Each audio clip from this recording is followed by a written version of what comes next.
Good morning. Welcome to the final great decisions of this season. Can you believe it's the end of February already?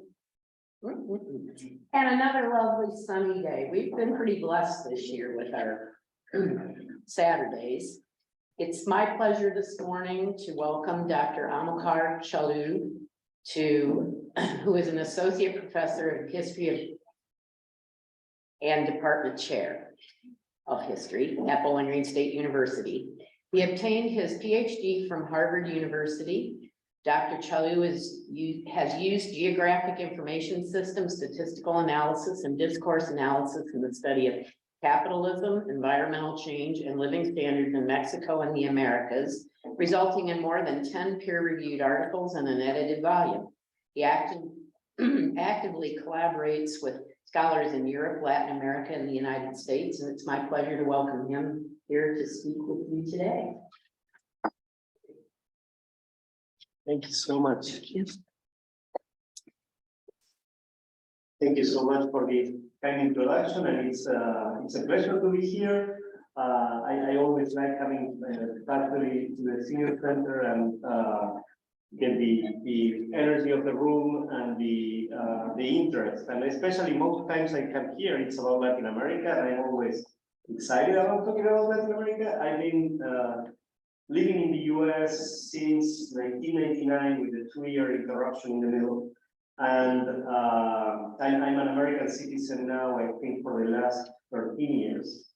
And but still, I mean, things pull me back to Argentina and Mexico, where my family is. And it's always to me a pleasure to talk about my region, even when sometimes the subject of the talk may not be the most pleasurable. I think once we did the drug trail and things like that. I also didn't know I was going to be the season finale. I would have preferred even different, but I'm glad that at least I brought my pink sweater.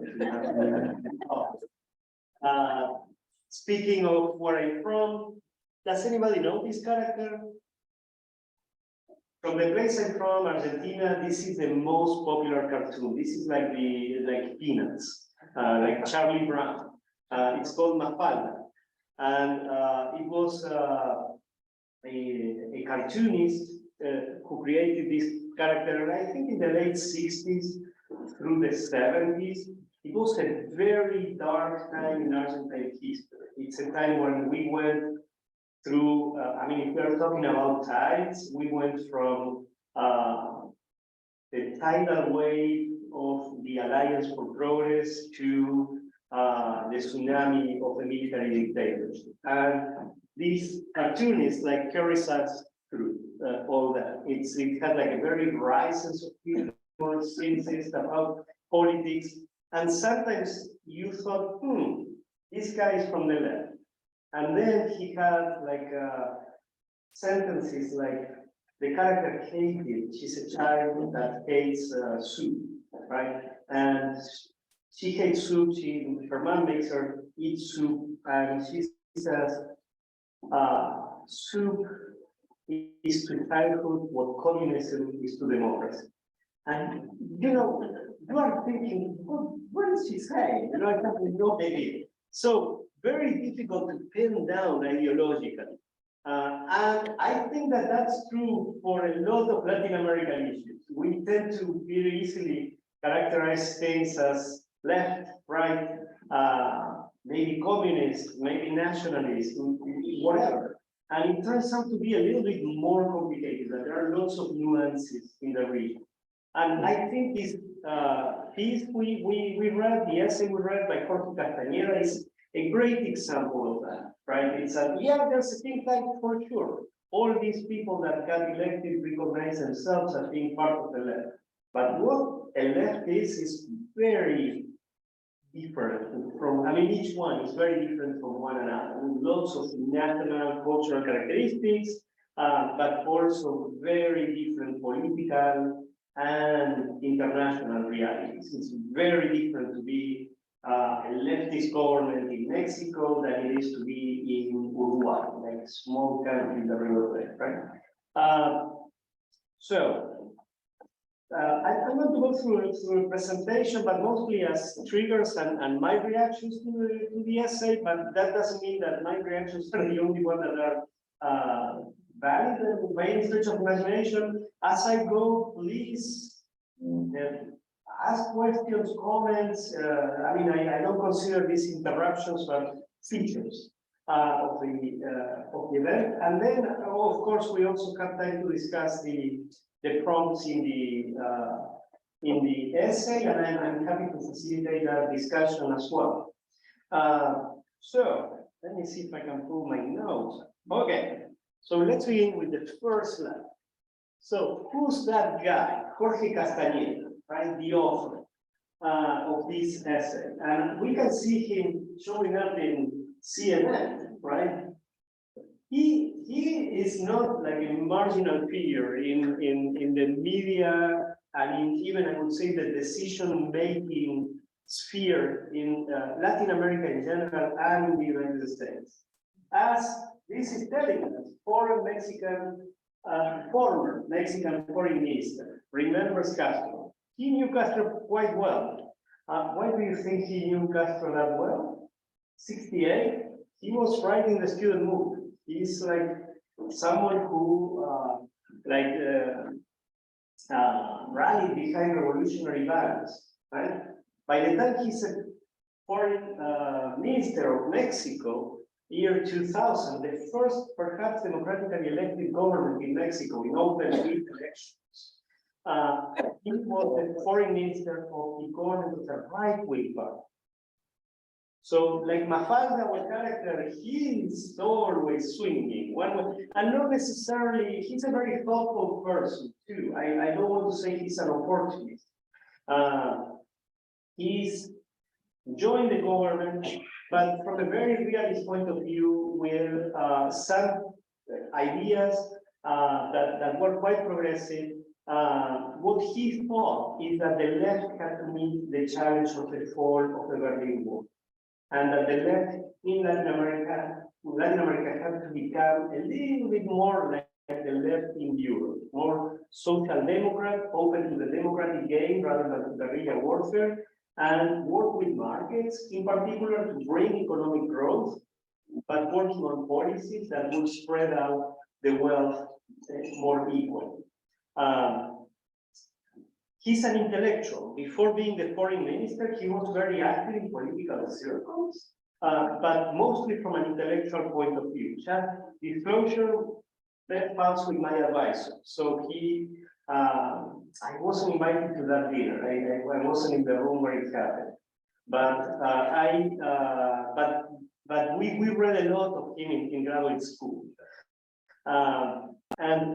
So intellectual with lots of connections with the US Academy. How to pin down ideologically? He's a complex character. He tends to be, as I said, more social democrat, but people in the left would not recognize him as someone in the left. They would think that that he has gone on the right side, to the right. As foreign relations minister, what he embraced was a policy or he continued a policy that's called bandwagon. And it's basically lining up with the United States as a region in order to increase the leverage power of the region and basically in a world that was turning unipolar. Like the United States, if you recall, by the year 2000, we were not talking about China. Russia was like, oh, right? And the European Union and the United States were quite aligned as well in objectives, geopolitical, diplomatic objectives. So it looked by the year 2000 was that, okay, we have to operate not anymore in a Cold War logic, but in a logic that has one hegemonic dominant plane. I see the echoes of this still in his writing today, although he has quite evolved. But I want to put that out that as a foreign relations minister, he was quite a realist. He didn't have this strong ideological stance. He wanted for Mexico to use the free trade agreement that was in place to further its economic growth and its position. he was like this close to negotiate with the Bush administration in 2001, not a revision to the treaty, but some clauses that would help integrate the labor markets in the US and Mexico a little bit closer. That was the main foreign policy priority that he had. That NAFTA could help not only facilitate trade of goods, but could also provide like a lawful outcome for people who wanted to migrate from Mexico to the US temporarily and come back to Mexico. So they were like this close to negotiate a sort of a new bracero program, new like temporary work permit. And of course, they had like this big announcement ready to be made by October 2001, and 9/11 happened. And the priorities also of US government changed, but also the focus of attention changed significantly. Instead of shoring up a continental alliance, which was Bush's original intent, the United States had to focus now on this threat that became a national security threat. After his stint as a foreign minister, he remained very active in politics. He's always named as someone who could be a presidential candidate, but truth is, no one in the left likes him, and people in the right do not consider him properly from the right. So he doesn't have really political role. He's active in the United States academia. I think he has an affiliation in an American university. And it's quite influential in US policy circles and a talking head. So CNN, if they want to talk about foreign policy in Latin America, they would ask him. He's very articulate and knows very well how to communicate, as we read him today. He has published in the Foreign Affairs magazine of the American Foreign Affairs Association.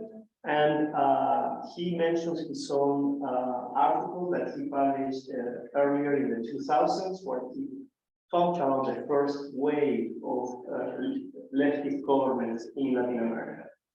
As you can see by all the references he makes, he has also quite a big ego. I would say, oh, I'm being taken. I shouldn't have said that.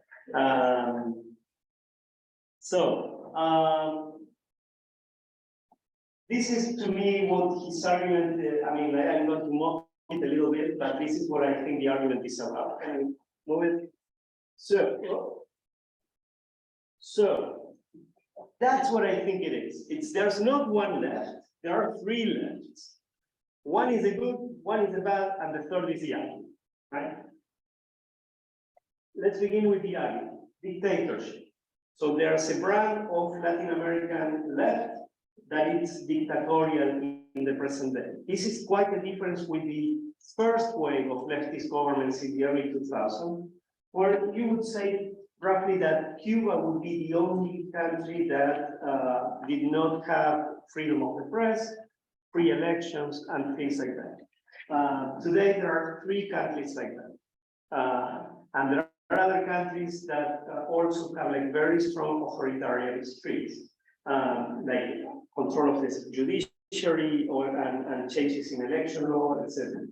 But the dictatorship, the three dictatorships are Cuba, Venezuela, Nicaragua. Right? And of the three of them, I would say it's Venezuela, the one that can have some more power at a certain point. When the price of oil goes up, Venezuela is flushed with money. And they can use that money to persuade other countries to side with them. In particular, they have been bankrolling Cuba and have provided Cuba with oil as well. Then there's the bad. That's really his aim here. It's to isolate the dictatorships, but also pointing out that there's a brand of Latin American dictatorship that he calls populist. And I would say that this bad left, in quotation marks, is in the vernacular Latin American tradition of strong leadership, of some strong corruption, and but particularly they are authoritarian and have like a rhetoric that is very abrasive. And then there's the good left, the one that he really wants to prosper in a way, and that's the social democracy. Oh, you only see an A. That A should be social democracy. And that's in the European social democratic tradition. He believes that some countries, particularly in Chile, he puts it as the example, is are movements that are quite similar to, say, the left in Germany or in Scandinavia. They have a very strong social redistribution policy of wealth, strong taxing. They may have rhetorically, they may be anti-American, they may be also very invested in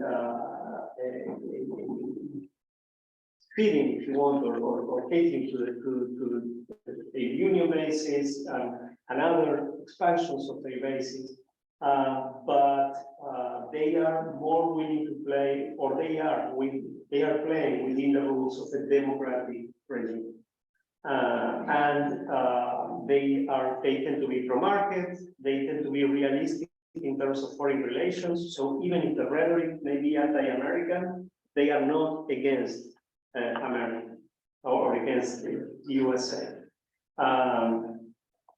So as he says, these classifications are always difficult to make, and not every country fits. And you can see that the acrobatics that he's playing, right? It's like Chile, it fits. Although there are some things that may not fit. Peru, what we put Peru? We don't know. And when he wrote this, he didn't know what was happening in Peru at that time. And I go into that in a second.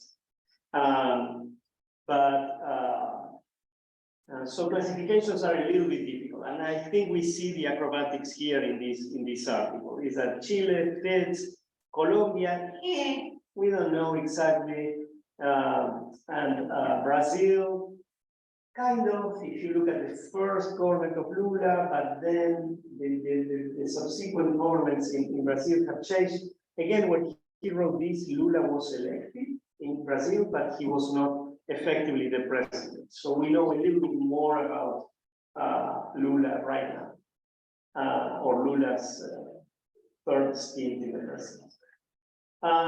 Anyway, can we move? I think that jokes aside, the comparisons with the movie, there's a lot to distill from this piece and a lot to like.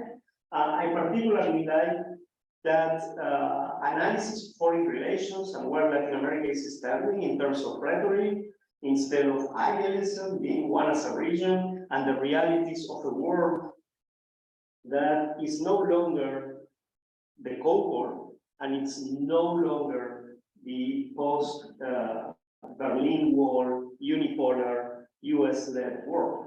Latin American countries, the main trading partner of Latin American countries, some of the most important Latin American countries today, is China, not the United States. The main supplier of credit and macroeconomic stability, again, is China, not the IMF, not the International Monetary Fund, not the World Bank, not the United States. This is quite different than the 1990s, when the US and Europe were the hegemonic players. So he has changed his perspectives. If we read the stuff that he wrote in around 2004, where he was 2004, 2006, he was very critical of Latin America's rhetoric that was anti-American, but also very critical that the United States had moved out of a policy of trying to create a continental bloc and was focusing too narrowly in Middle Eastern issues at the expense of Latin America and other parts of the world. Today, he thinks we live effectively in a different world, in a world that in some ways is more similar to the Cold War than to the 1990s. So there's a lot of evolution, I think, in his thing. The other thing that he's very smart about, I believe, is that when he's characterizing the different regimes, he pays a lot of attention to the complexity of the political world that is sustaining these leftist regimes. It's not that, oh, they turn left, and now they turn right, and now they turn left. No, there are coalitions, and the coalitions can pull the governments in different directions. Chile is a great example. Chile's government in the left is perhaps the most leftist government since Salvador Allende, the president that was ousted in 9/11, 1973. And he was a leader from the Communist Party. Boric, the current president, is more in that tradition, but his coalition is very, very strange.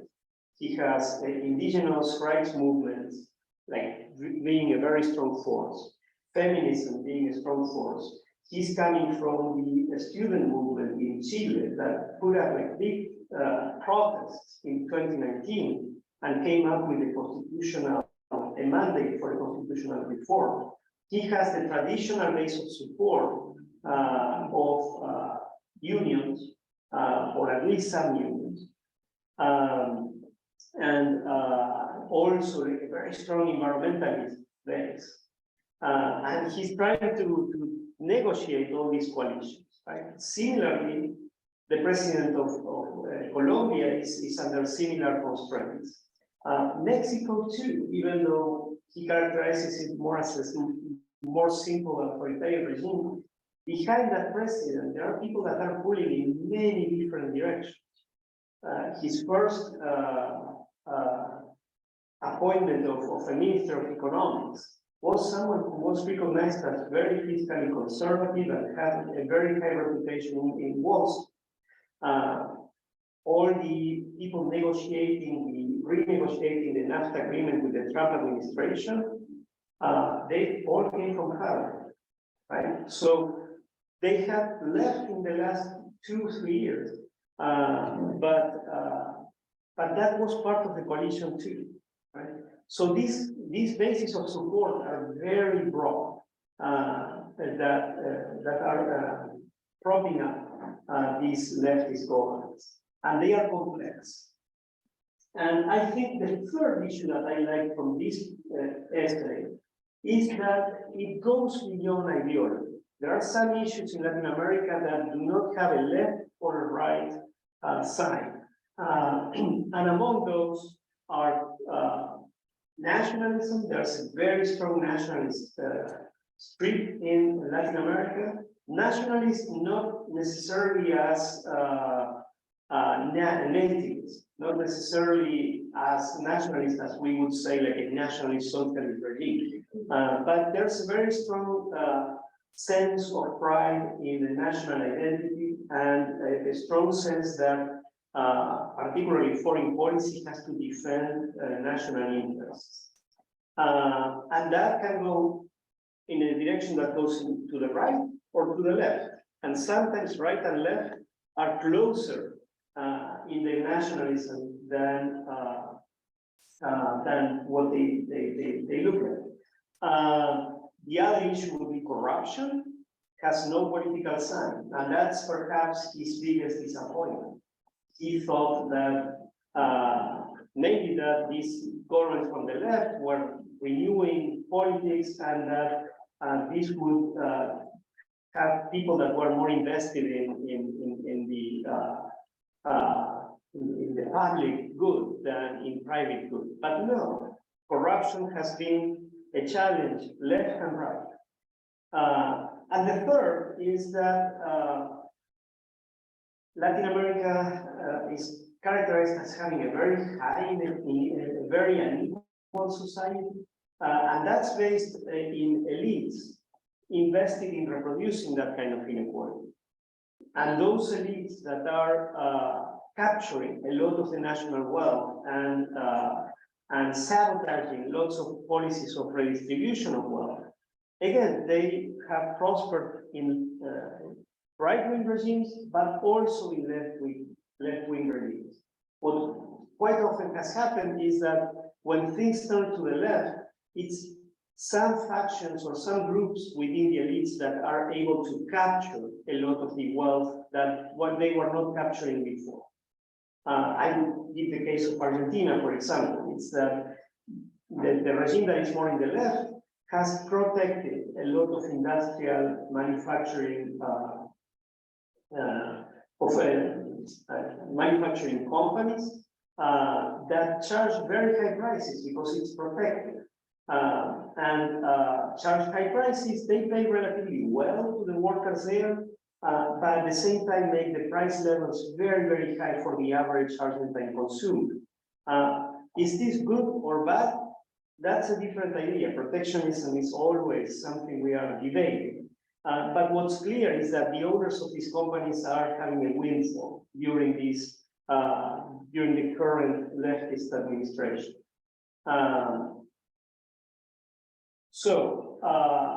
That illustrates a little bit the dynamics of, so in the right, for instance, in Argentina, the government would side a little bit more with the rural elites, the rural wealth, those that are exporting soybeans, corn, mostly soybeans.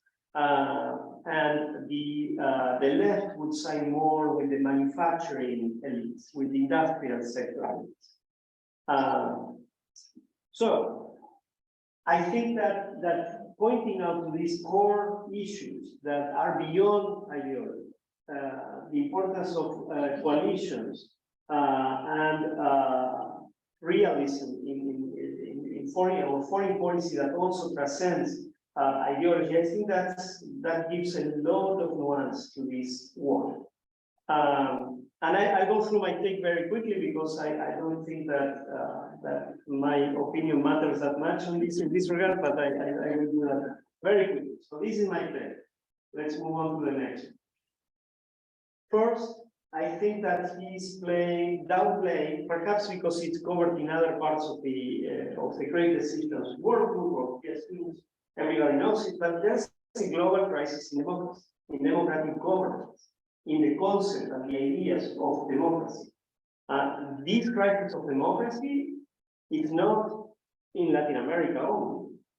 We are seeing it everywhere. We're seeing it here as well, right?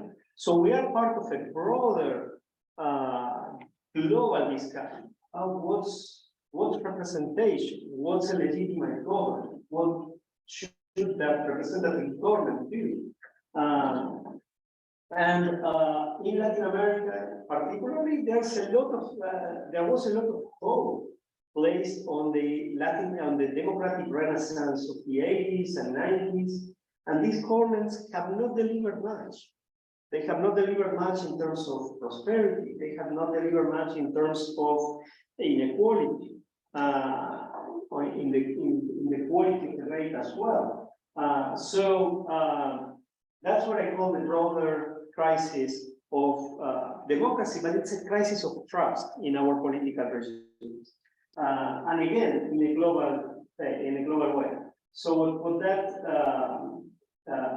comic strip is saying, again, Mafalda is a character, she's a schoolgirl.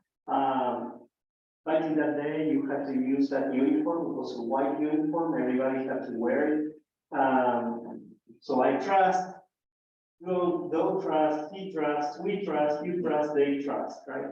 And I use the though particularly because she's using like a very formal way of doing the variations of the verb. And after she finishes, what a bunch of naive folks, right? And she said it in a very colloquial way in the Argentine Spanish, que manga de ingenuos, what a bunch of naive people. So trust is definitely, trust in the political system is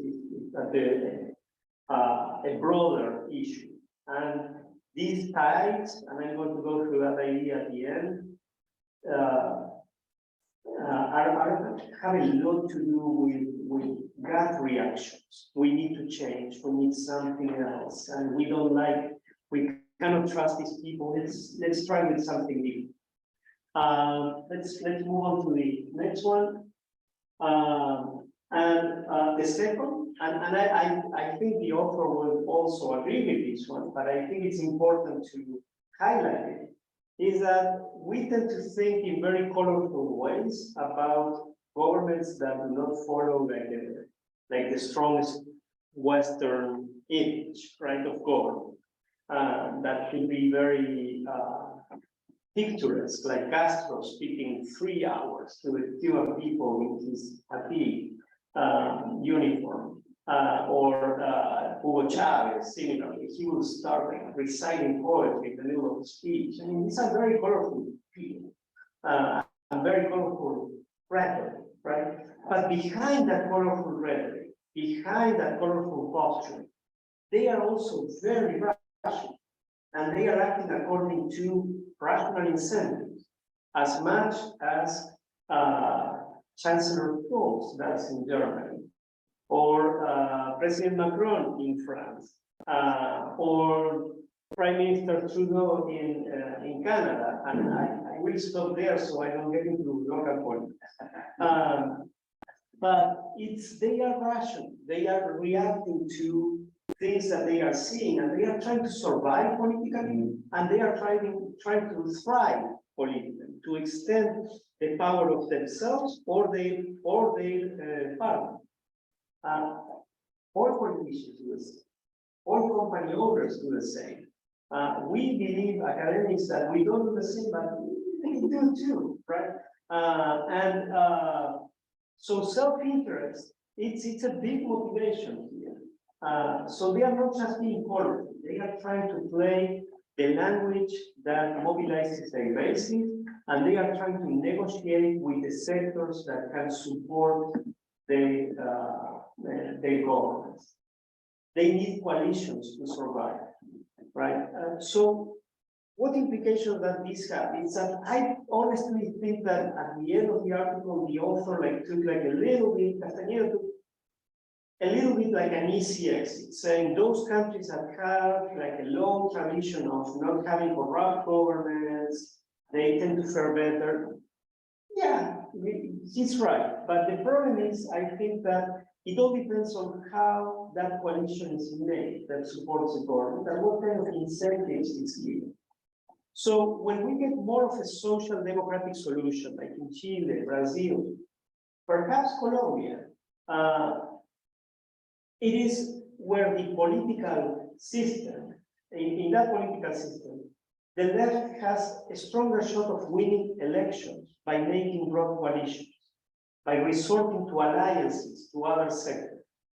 The president in Colombia, who is from the left, who was a leader of the guerrilla movement back in the 80s, he has no shot of making a legacy if he doesn't make deals with other power holders, stakeholders of the Colombian state. If he doesn't make good deals with other branches of government, but also with business and with exporting, etc.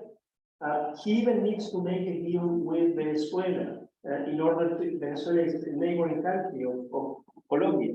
They are realists, and without those deals, they will not succeed. Chile is very similar.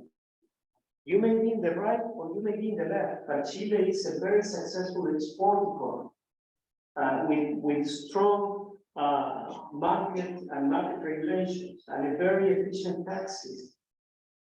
Right or left, we do not want to undo that.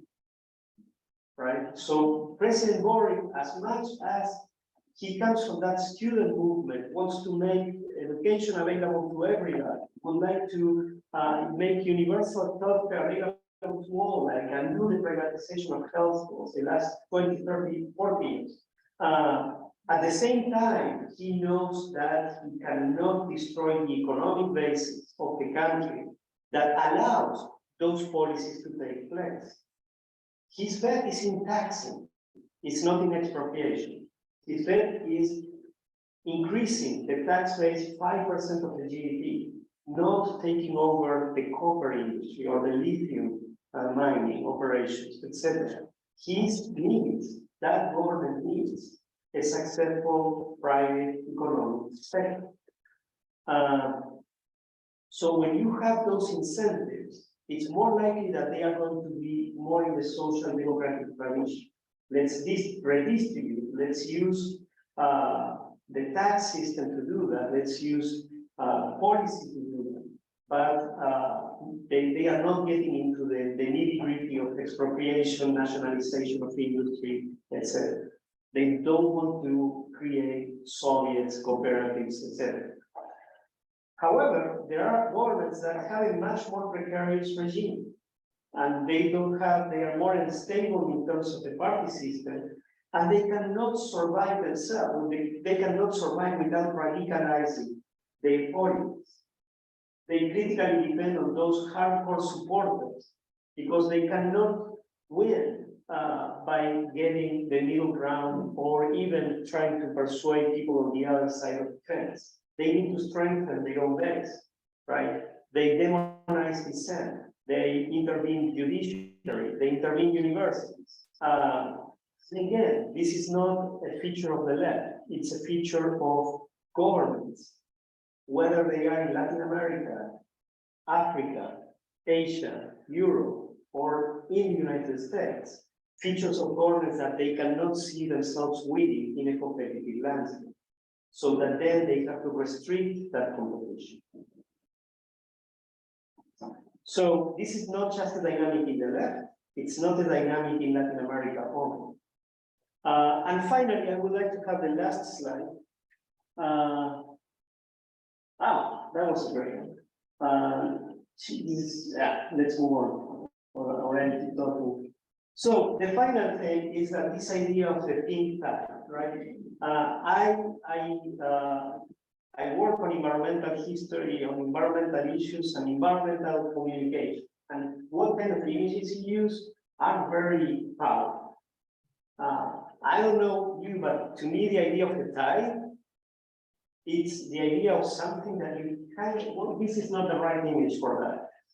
But it's something that it's mechanical, it's natural, it's not under my control, right? As a human or as a society, but it's predictable.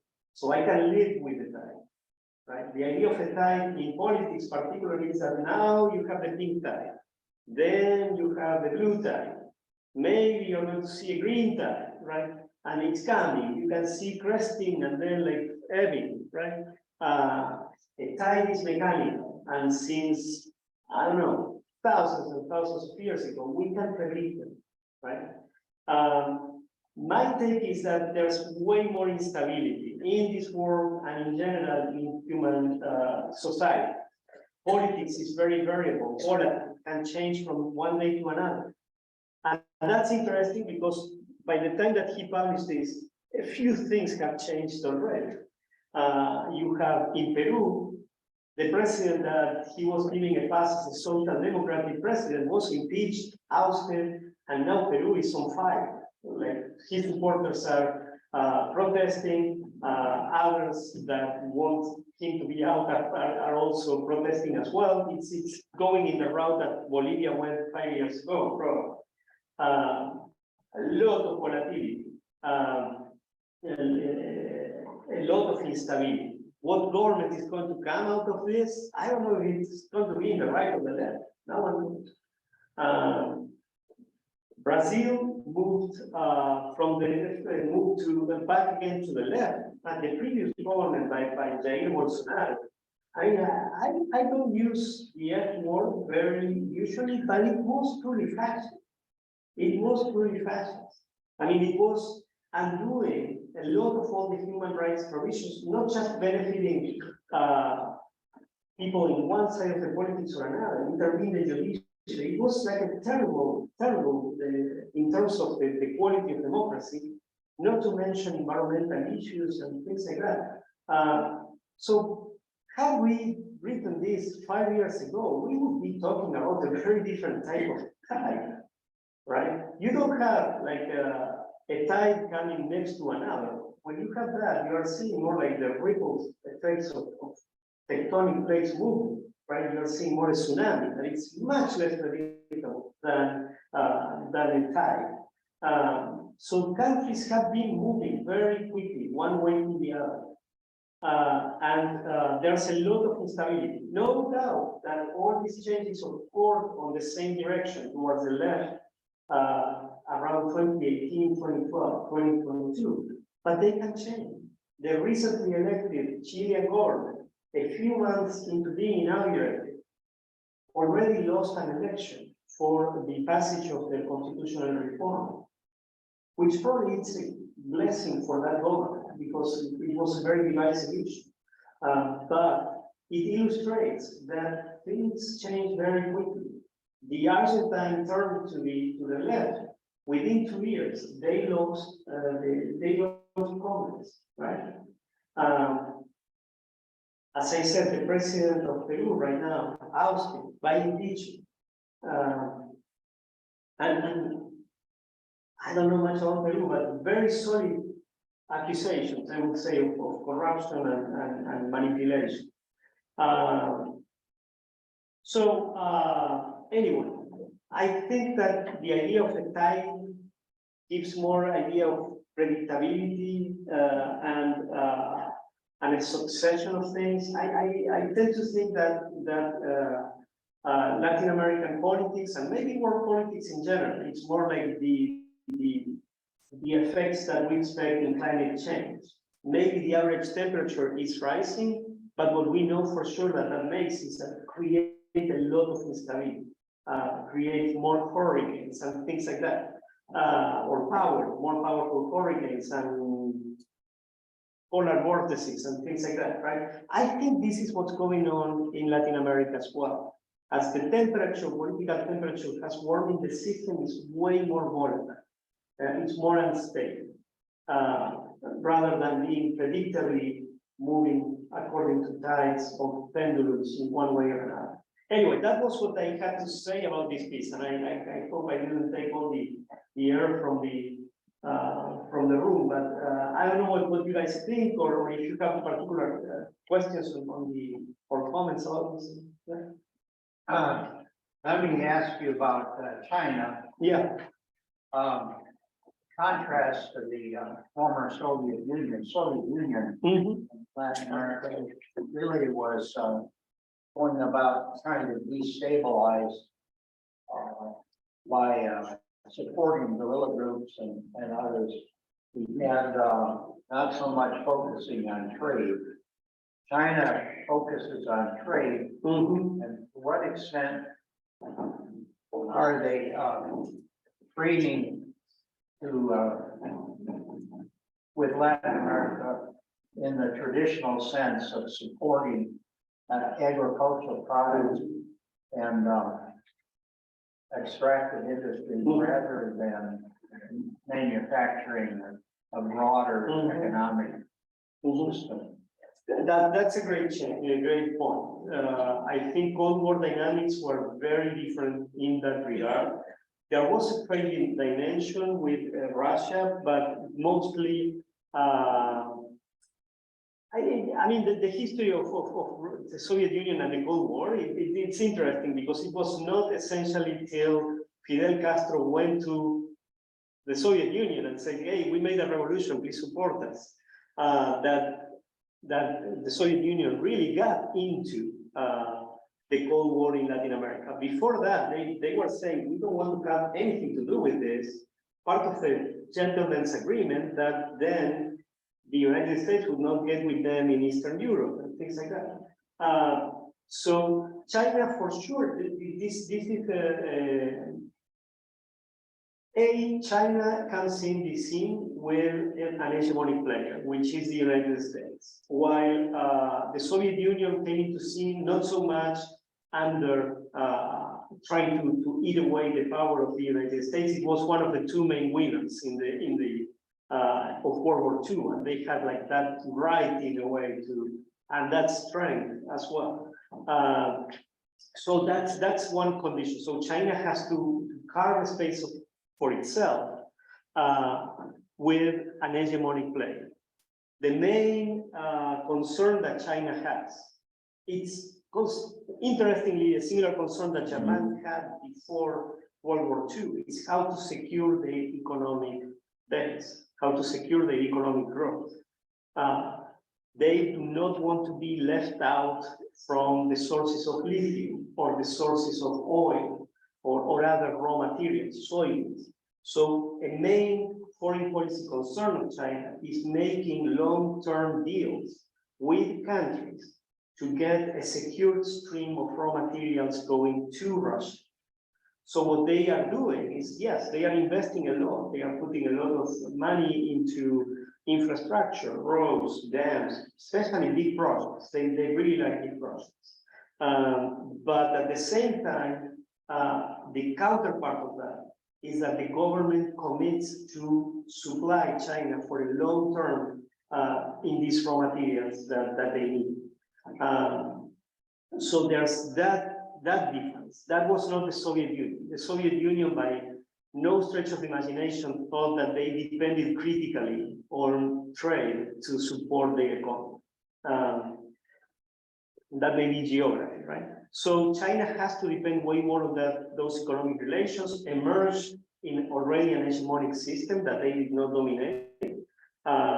They carved their space through trade and competitive advantage, but eventually capitalized those advantages in securing exclusive rights to production from different countries. The jury is still out. I don't know how different this is in terms of the effects in domestic politics. They are much less about meddling with internal politics, but so was the Soviet Union in the 50s. They didn't want to get into that at that point. Later on, it's a different idea. So things are probably going to improve. Yeah. What can we do to counter the influence of Iran, Cuba, Russia, China? I know we have our vice president down there, but what can those solid leaders do to change our relationship and pull more towards the United States? Yeah. Can you repeat the question? Oh, yes. So what can the US do to counter the influence of actors such as Iran, Cuba, you mentioned Russia too, or yeah, Russia and China? What can the US do to counter these other influences in Latin America? I would first think globally, like a main goal of US foreign policy, and I'm sure that, again, regardless of party, like the big thinking heads have this clear. It's the first one is avoid the creation of a bloc. So avoid Iran supplying Russia and China supporting Russia, things like that, right? So that goes beyond Latin America, I think. In terms of Latin America, I would say Iran as an actor, I mean, they have influence at some points, like they have, but it's relatively thin. The only strong Iran-Latin American connection is with Venezuela that I know of. Then they are flirting. And Latin American countries, the Latin American governments, I mean, part through the experience of the Cold War, they always are playing with non-aligned. So trying to hear up different. So Latin American countries, it's in their interest to hear, to say, okay, what do you have to say? And let's think about the world that is less hegemonic and more democratic. So there's I would say naturally Latin American or naturally, like a rational choice for many Latin American governments would be to hear out what others have to say. I think the United States treads a very careful ground. Reactions to the United States are not necessarily adversarial in Latin American populations in general, but it changes. And at some points, the US is considered to be anti or against the interests of Latin American countries or Latin American peoples. It makes a big impact in Latin American electorates when you have a foreign policy that is not too adversarial with Cuba, a foreign policy that at least has an opening of dialogue with Cuba. Whether the country is siding with Cuba or not, that's perceived as a good sign that the United States is willing to discuss, debate. Another one that I think it's important in terms of trade. Latin American countries have very specific, especially the big Latin American countries, Brazil, Mexico. I would put Chile, Colombia, Argentina on the same boat too. They have as an objective to not be just a supplier of raw materials. So Latin American countries perceived in the 2000s that a lot of the apertures of US administrations with us, because that was under the Clinton and under the Bush administration, that US administrations were focusing too much in not affecting their own economic interests. So for a country like Argentina, it's very important to access the US market, exporting corn or beef or things like that. It's very important to keep exporting manufacturing to the United States. For Brazil, it's essential. Brazil exports a lot of soybeans to China, basically because China is willing to take anything that they can produce. The United States agricultural policy has been quite close and has not accommodated that much to Latin American interests. So in a way, it's kind of a better complementarity given the priorities of the governments for Latin American governments to go with China in that regard and not with the US. The other is that the US has been like embracing or supporting the IMF. And China is very, very smart. It's not providing necessarily soft credit. It has lots of strings attached. So it's not necessarily good to get with in a China credit, but they don't have like the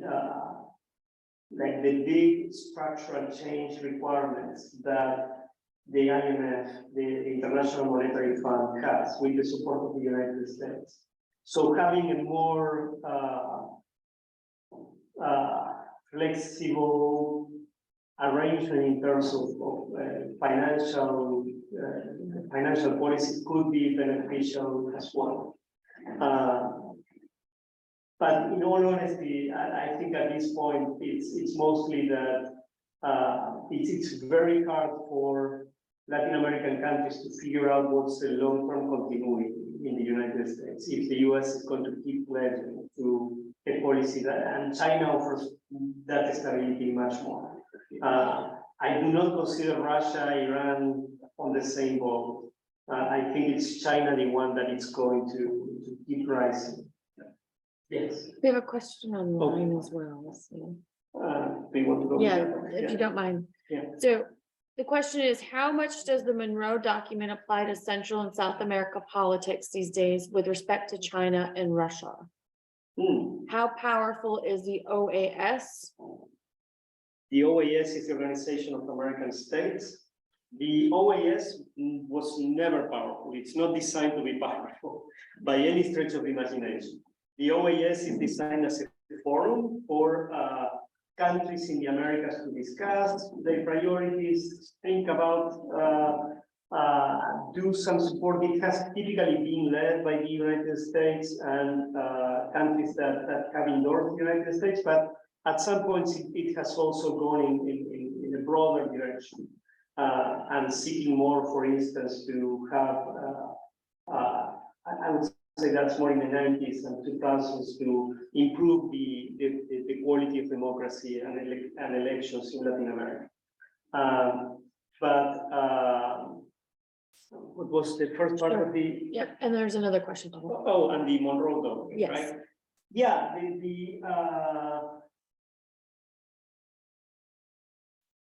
the thing with the Monroe Doctrine, as any other similar doctrine, is that their interpretation and their meanings will be changing over time, right? So what's preserving preserving the Americas or South America from the sphere of foreign intervention? Is that a trade deal or is that troops on the ground, right? I don't think that the US ever has had in its policies taking like a very broad interpretation of the Monroe Doctrine. It was mostly that kind of intervention of changing one government or military intervening. That's when the Monroe Doctrine has been applied, I think, or in my opinion. And the US was not necessarily against, say, back in the 19th century, they couldn't have done anything actually, but about British investments in Latin America. Britain bankrolled the economic transformation of Latin America in the 19th century. They were never against the European Union in the 1990s getting a stronghold in Latin America, or trade agreements with Japan in the 1980s, 1990s. So it has not been part of the US foreign policy to block commercial agreements or that kind of interlocking. Whether whether things are facing in a different direction, I'm not so sure. I think the biggest test to the Monroe Doctrine was with the US, with the Cuban Missile Crisis. And the solution of that was more practical than doctrinary, right? It was mostly an agreement in between the US and the Soviet Union on what they could do with this armament, and the US basically withdrawing the nuclear stock in certain parts of near the Soviet Union. The treatment of refugees in this country is very controversial. How is it perceived in Latin America? Yeah, and it is very, very controversial in Latin America as well.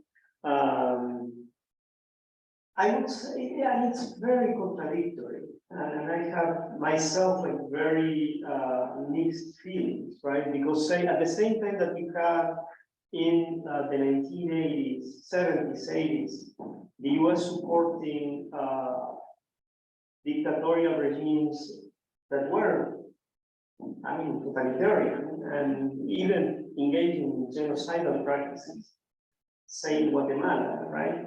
Nicaragua. At the same time, the United States was a destination from refugees of these communities, or El Salvador, right? And there's a strong Guatemalan and Salvadorian community here in the United States. And these refugees were welcome. What we have seen recently in communities like ours with refugees from Syria, they become part of the community as well. Some of them come back, some of them stay. So I think it's always like a mixed bag.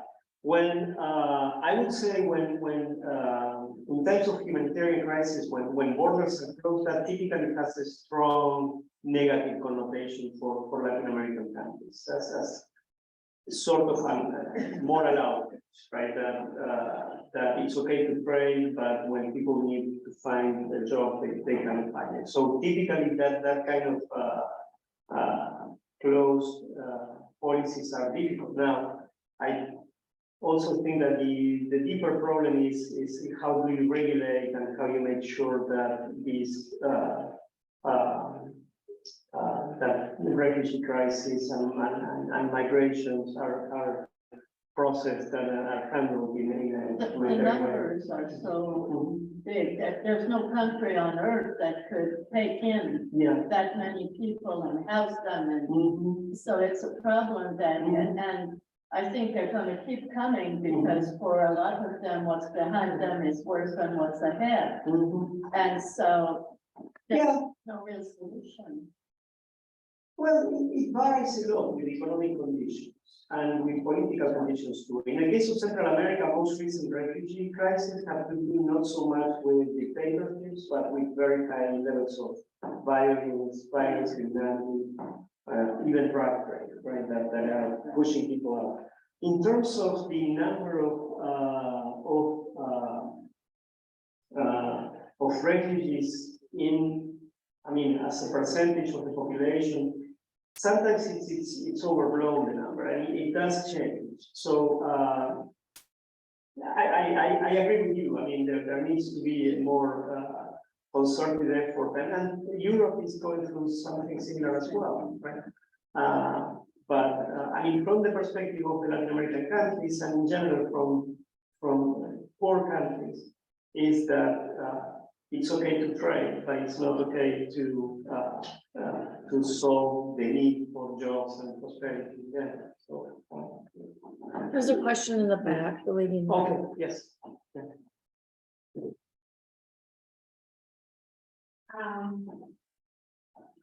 So in recently seen big change in Mexico, where the president and the supporting lawmakers passed sweeping laws to weaken the overslashers that have to do with supporting elections. And thereby they have weakened democratic status, so you have to quickly. With the risk now for Mexico to slip back to one party rule after years. Do you see this as part of the bias, and question in the Latin American world? And at what point is the question so high? That you can never go back to any. And I think fascists established fascism at some point. I also see this in countries taken to the United States, where we have whatever happens, people as a whole, and the government and the lawmakers have committed to the United States. And we are in the first revolutions of that kind. But Latin American societies are not a first. So can you reflect on that? So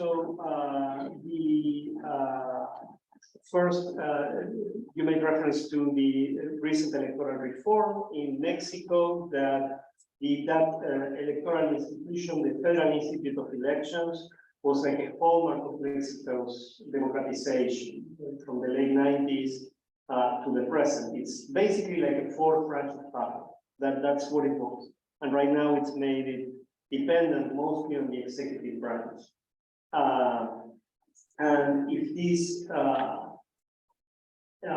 this changing the rules, it's implying then that this, rather than being a tide, is changing the water level, to put it in a way, right? So that it's not something that comes and goes and then goes in a different direction, but something that has a lasting change, kind of irreversible, right? And as I repeated, I forgot the last point that we made because. My point is it doesn't, okay, the United States, the society, and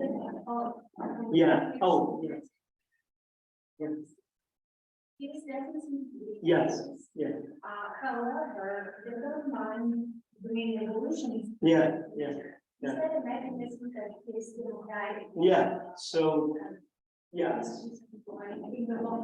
And so then also to repeat that in the United States, we have a stronger commitment, a stronger habit, I would say, of democratic institutions, and in Latin America, without in absence of that, those democratic mechanisms, it's revolution, perhaps, the way to even up, right? The honest. Revolution becomes like a way of deciding what's the next course of action. I think first in terms of the change in electoral law in Mexico, that's definitely very worrying. It's part of a broader trend of the government that has been,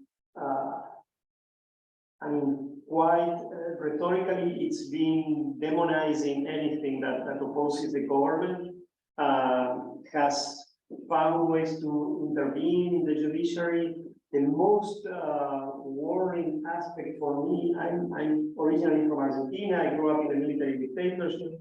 The most worrying feature about Mexican politics these days is that in order to clean up the government or clean up administration, the current president is outsourcing a lot of the handling of police enforcement, drug enforcement, but even economic infrastructure, the building of roads and train and etc. It's outsourcing it to the military. So right now, if we had a repair in 975, imagine that you have like a few tanks there, and the military is organizing the work of repairing a highway or building a new highway.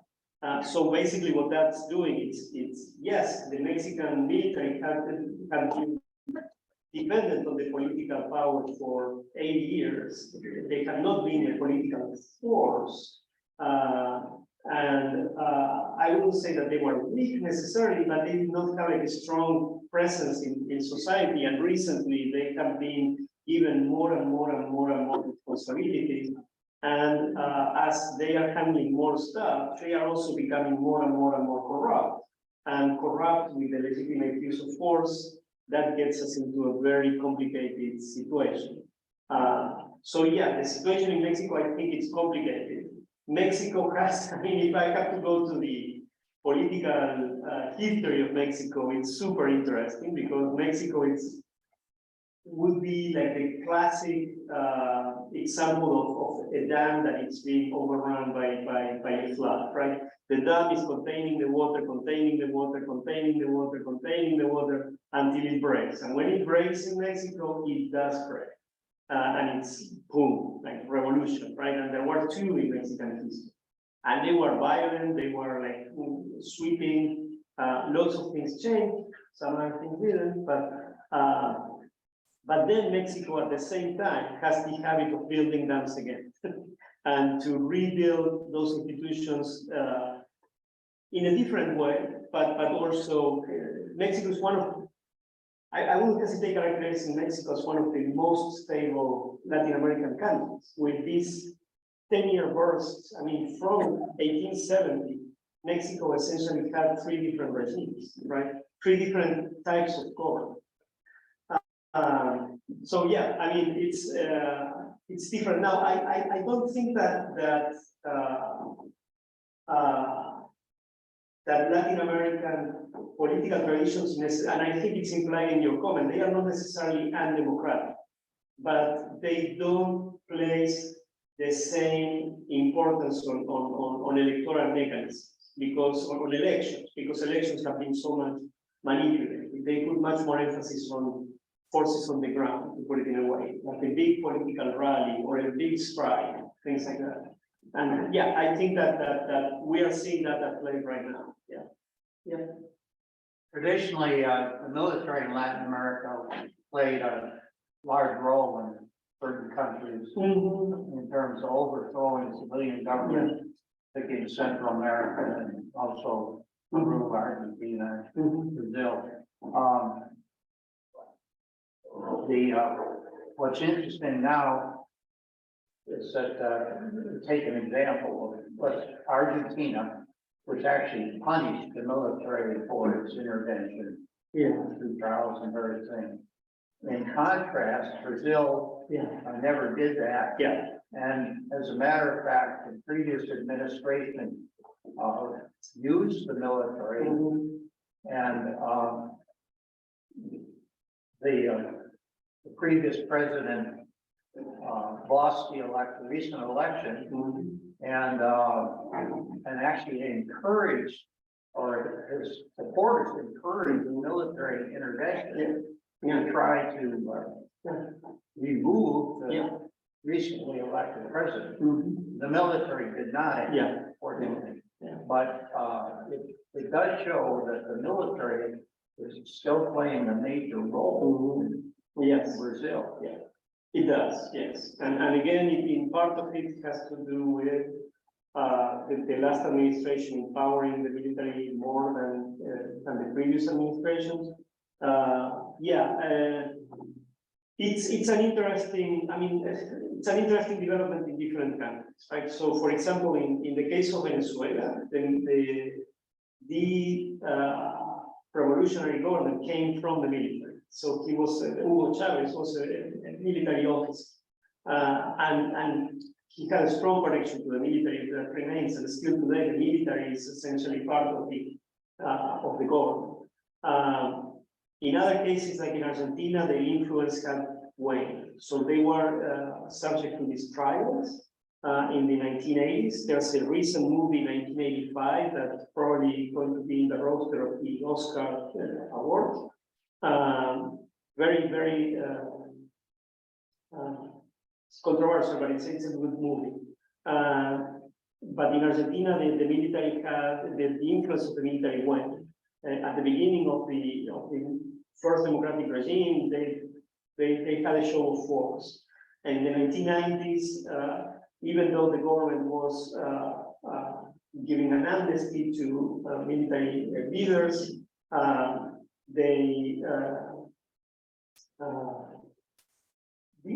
the influence waned over time, and they were more involved in international conflict resolution, things like that. By the 2000s, it has become more marginal in influence. But in other countries, they definitely remain in force, and Brazil is a good one. Chile is. I would look very carefully, because part of this, the revolts of the 2019 were against the brutality of military police, and the president promised that as his first day reform. And still, I haven't seen that reform in that way. But that's going to be a deal. Before we go to those ones here, Online, yeah. yeah. So how is the UN viewed in various Central and South American countries today? In general, Latin America has been quite involved in the UN and multilateral organizations. It's in Latin America's advantage to do that. The thing is, as Castañeda says, rarely they have a united voice in this multilateral goal. They are not a Latin American group. So that I think it's an important caveat there. So yes, and for Brazil, the priority is getting a seat for Brazil in the Security Council. It has been its foreign policy priority since the 1970s, even maybe before. And at some points they are close to getting that. So the Latin American countries place a strong value in the UN. Whether that's quite important for Latin America, that's a different deal, but they do tend to prioritize multilateral organizations. Could another Falkland War ever occur these days? Whoa, never ask a historian about it, because if I say yes, it's going to be no. If I say no, it's going to be yes. So I will I don't see the conditions for something like that again. But maybe not, as I said. In many South American countries, gated communities with security personnel are common for the world. Is public safety more of a problem today than before? And the drug lords issue is connected to that. It's interesting, the issue. I would say, with very, very few exceptions, if you are a tourist in Latin America, you are safer than as an American going to Atlanta or Chicago or Detroit. And especially drug lords, they are very strategic, they are rational, they don't want to mess up with tourists. But for the population, is it public safety an issue? It's an eternal issue. And whether crime levels go up and down, it comes back in the public eye all the time. Again, how much this reflects actual violence or not, or a perception, it depends a lot on the politics of the time. We are seeing that playing out in the United States too. Sometimes when public safety comes very high in the public eye, At the same time, you are seeing that crime rates are very low, and how you reconcile the two things? Well, there's a lot of politics, but also perception. So sometimes it's not the level of crime that is triggering a concern with public safety. Sometimes it's maybe there's some it's an emergent issue of other problems that people are seeing. It varies from country to country. So say, Chile, typically one of the safest countries to go. But 2 years ago, I wouldn't have gone to Chile when in the middle of the student protests and the protests in general, 3 years ago, right before COVID. In Argentina, depends a lot by city, but there is a concern, definitely. Pickpocketing is common, but it's also, I mean, I was in Naples last summer and you have to be careful too, right? And not only there, but so there's that kind of violence, and then there's the kind of violence that does bodily harm.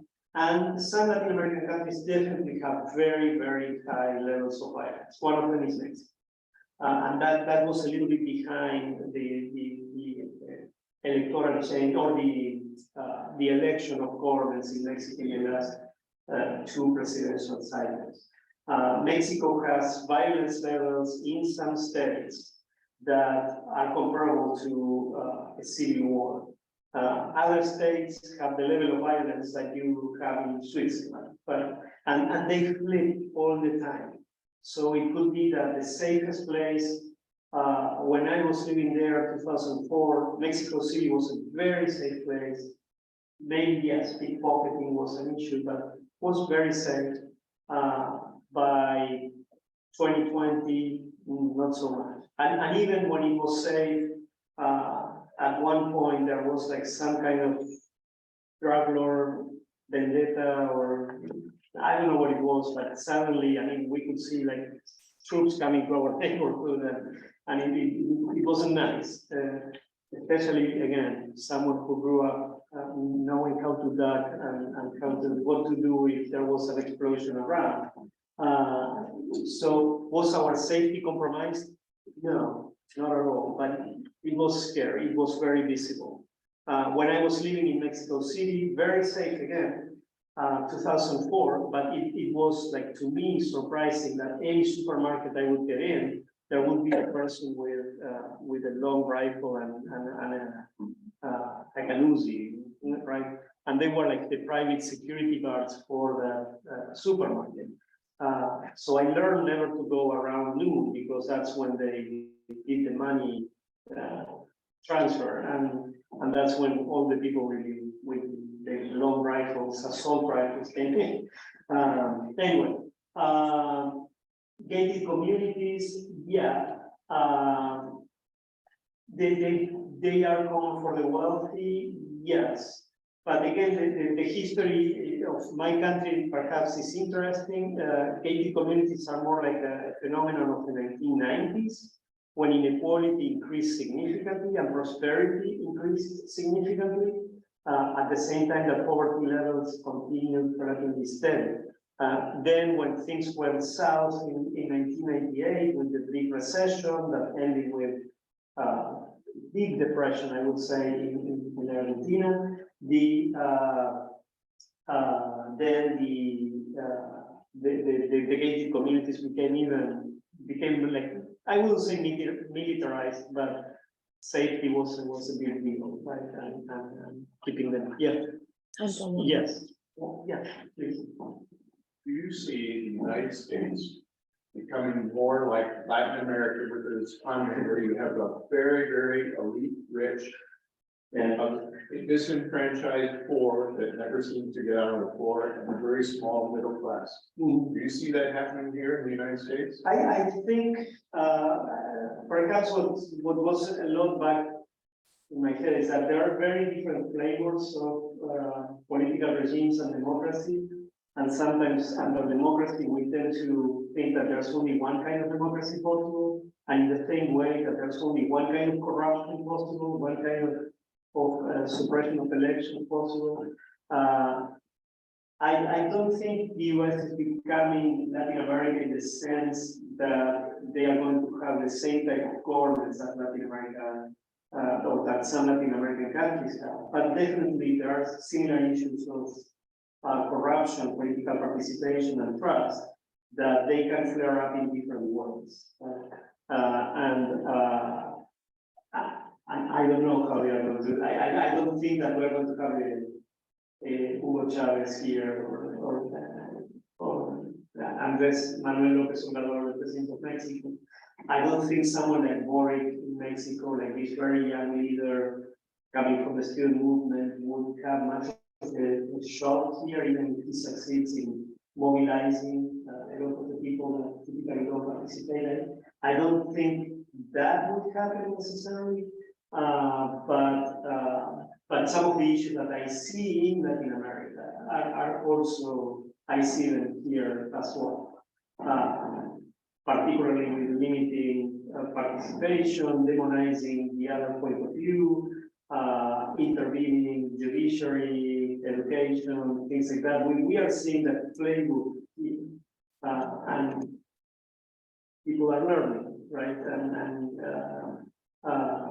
Learning in Latin America what the US is doing, in the US learning from Latin America and other areas too. So the playbooks are open to the world to see. And we saw that with Bolsonaro very recently, when the new president assumed, Bolsonaro, who is in Miami, by the way,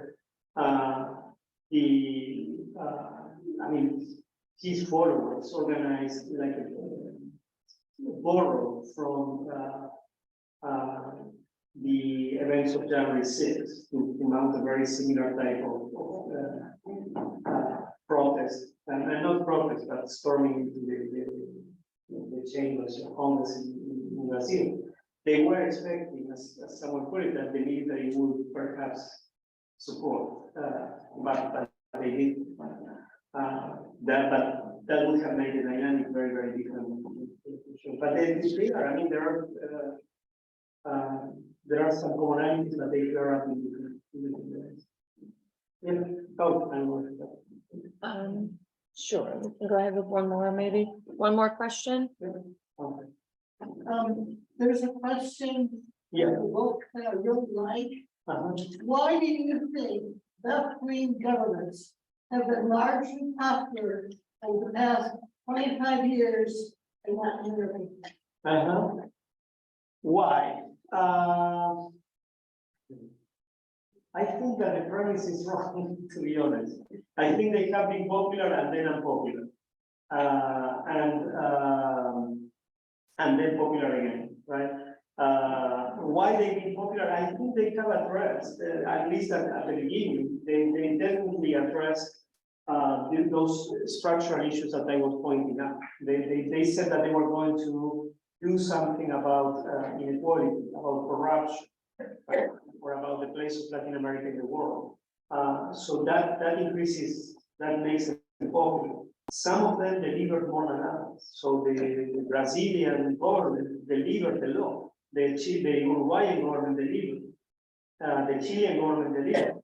Interestingly, Uruguay, Chile, after this left-wing government, even though they were successful and extremely popular and very popular, they elected a government on the right. And the government on the right was by no stretch of imagination an extremist government. Was, right of center, in the same way that the leftist government was tended more to be left of center. So even at the moments of high popularity, those countries exhibited like that kind of variation that they wanted, like the democratic playbook to play out, right? And no government stays too long in power. In Brazil, similarly too, very popular. Lula is very popular, the current president, and was very popular when he finished. His successor was not that popular, but still it wasn't a bad goal. It was a government that was getting into some excesses and a lot of fatigue about the government. But they lost. They lost to Bolsonaro, who promised that we were going to get rid of the Achilles heel of Brazilian left was corruption. And that came to hand in the election. So the popularity went up, then went down, but still, you know, they can recover that. So, anyway, Great. yeah, Thank you. thank you. Thank you so much.